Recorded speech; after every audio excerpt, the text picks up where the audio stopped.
I am Machiel from Steenis. I work for the Energy Valley Foundation.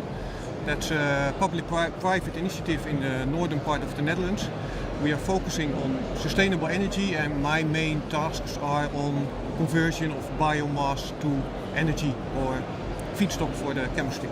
Traditionally, the chemical industry is using natural gas and oil, things like that, to produce all kinds of products. So a lot that we see is coming from natural gas or oil. We have an oil-based society. What we want to do is to change the type of feedstock.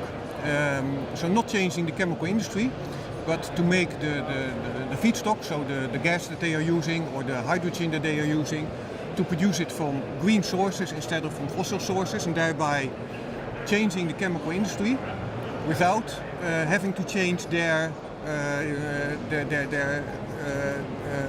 installations and things like that. So we keep the chemical industry intact, but we only change the feedstock.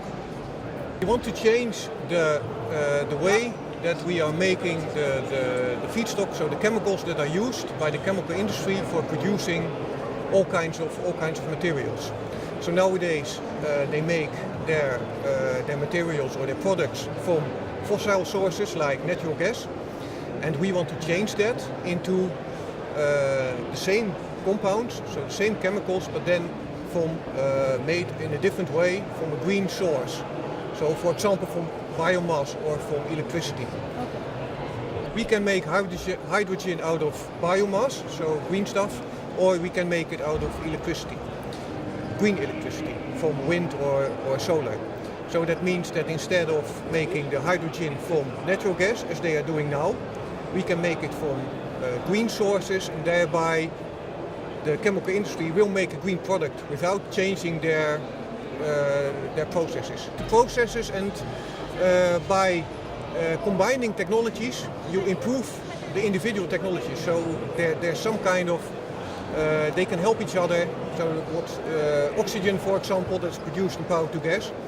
Usually it is just released in the atmosphere, but we can use it in gasification.